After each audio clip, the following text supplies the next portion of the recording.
General Hospital shocker. Sonny Corinthos says goodbye, hands over the mob throne to a former enemy in stunning twist. Port Charles is about to be rocked to its very foundation in one of the most shocking and emotional turns General Hospital has delivered in recent years. After decades of ruling the underworld with ruthless precision, Sonny Corinthos is walking away from the mob life, but in true soap opera fashion, he's not leaving quietly. Instead, he's about to hand the keys to the kingdom over to someone no one ever expected, not even his closest allies. This isn't just a farewell. It's a calculated and controversial transition of power. And in true GH fashion, the fallout will touch nearly every corner of the canvas, from Carly and Jason to Ava, Dex, Michael, and Nina. Buckle in. Sonny's goodbye is the storm before an even bigger one. Sonny has always been the heart and soul of Port Charles's underworld. Fierce, loyal, complex, and unapologetically dangerous. But recent events have changed him. Ever since his battle with bipolar disorder was thrown back into the spotlight, the breakdown of his marriage with Nina, and the devastating consequences of Brennan's spy ring infiltrating his organization, Sonny has grown weary. He's not the same man who rose from the streets. He's older, more reflective. And after nearly losing Donna in an attempted hit meant for him, orchestrated by remnants of the Pikeman Group, Sonny realized he can't keep leading this life and protect the ones he loves. "I built an empire to keep my family safe," Sonny confides to Ava in a quiet, emotionally charged scene. "But maybe I became the very danger I was trying to shield them from." This leads Sonny to make a decision he never imagined, walking away from the mob. Naturally, the first person Sonny turns to is Jason Morgan, his enforcer, his brother, his most trusted ally. But to Sonny's surprise, Jason refuses the offer. "I didn't come back to reclaim that life," Jason says, referencing his mysterious return after being presumed dead. "I came back to be a father. I can't lose myself in the darkness again." This sends shockwaves through the Corinthos' inner circle. Carly, ever the realist, is both proud and terrified. She warns Sonny, "If you're not leading, someone else will, and they may not share your code." The question becomes, who'll fill the power vacuum? Port Charles has no shortage of would-be mob kings. Brick, Dex, Selena Wu, Valentine Cassadine. Even Cyrus Renault has started sniffing around again, hoping Sonny's weakness is his chance at redemption and resurgence. But Sonny has something entirely different in mind. A wild card. A former enemy. A man who once tried to destroy him but now holds a code Sonny respects, even if they clashed before. A man no one saw coming. Lorenzo Alcazar's son. Diego Alcazar. Diego Alcazar, presumed dead for years, shocks the town with his reappearance. He's older, sharper, and disturbingly calm. No longer the reckless son of a mob boss, Diego has reinvented himself as a businessman operating out of Europe. Rumors of brutal efficiency, cold logic, and a respect for order follow him wherever he goes. So, why would Sonny trust him? Because Diego, as it turns out, saved Dante's life during a covert op in Europe and never cashed in the favor. He disappeared into the shadows, even though he had every reason to make a move on Sonny's empire. Sonny took notice.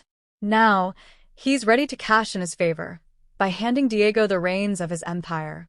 The reaction is explosive. Jason is livid. He's an Alcazar. You don't make deals with ghosts from your past. Carly is suspicious. If he really changed, why didn't he show his face before? Dex is furious. You passed over me for him? Even Ava, who has found an odd truce with Sonny over the years, is shaken. You're turning your world over to a stranger. But Sonny stands firm. He's not a stranger. He's the only one who understands what this job costs, and he doesn't want it. That's the only kind of man I'll trust with it. The question looms, is Sonny making the biggest mistake of his life? Meanwhile, Nina is left reeling. She and Sonny have remained estranged since the SEC secret exploded, but his retirement still hits her hard. He's walking away from the life that defined him, she tells Willow. Maybe I was never the reason he changed. Nina begins spiraling. She tries to reach out to Sonny, but he remains distant, focused on tying loose ends and smoothing Diego's introduction into the Port Charles underworld. Jealousy creeps in as Nina realizes Ava has more of Sonny's ear than she does. Nina's next move could be reckless, even dangerous. Sonny arranges a secret meeting with the heads of various crime families, including Selena Wu, Valentine, representing the remaining Cassadine interests, and remnants of the Novak family. He introduces Diego as his successor, and tensions soar. Selena challenges the decision. "You expect us to bend to a man whose last act in Port Charles was faking his death?" Diego calmly responds, "I didn't fake my death. I was ambushed and left for dead. I survived. I learned. And I stayed away because revenge wasn't worth my soul. But if I return, it will be to bring order, not chaos." It's enough to sway most of the table, but not all. Cyrus Renaud doesn't take the news well. He sees Sonny's departure as weakness and Diego's reappearance as a threat. He aligns with two rogue factions from the West Coast and stages a coordinated assault on Corinthos properties. Diego responds with swift and precise violence, but not with a bloodbath. Instead, he uses psychological warfare, exposing Cyrus's new allies to the authorities and collapsing their finances. It's brutal. It's surgical. It's defective. Jason, watching from the sidelines, admits to Carly, "He's better than I thought." As Sonny prepares to leave, he spends time with each of his children, trying to make peace with the legacy he's leaving behind. Michael is cold, warning his father, "You may think this is redemption, but you're trading one devil for another." Christina is supportive but concerned. "Are you sure he's not just playing the long game?" Dante remains tight-lipped, but it's clear he knows more than he's saying. And Donna, well, Donna just wants her dad to stop having bodyguards outside her school. Sonny's heart breaks a little as he realizes he might never fully outrun what he's built. Sonny arranges one final meeting on the docks, where it all began. Jason, Carly, and Ava stand beside him as he watches the Corinthos shipments pass under Diego's new crew. "This is the end of my road," Sonny says. "But it's the beginning of his. I just hope Port Charles survives it." He turns his back on the empire he built and walks into the night. But of course, nothing in General Hospital ends cleanly. In the final moments of this storyline, Nina meets secretly with Cyrus, forming a chilling new alliance. She wants Diego out, and she's willing to bring back blood to do it.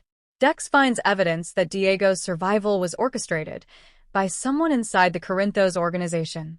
Diego receives a message from a shadowy figure known only as AR, and his expression changes. "He's back," Diego whispers. And just like that, GH sets the stage for the next war. Sonny's farewell isn't just a goodbye, it's a shift in power, a redefinition of legacy, and a challenge to everything Port Charles believes in. By passing the crown to a former enemy, he's not just trying to rewrite his story, he's testing if peace can come from the ashes of vengeance. But if you think the mob will let Sonny walk away clean, you haven't been paying attention. The mob never forgets. And Port Charles is never safe for long.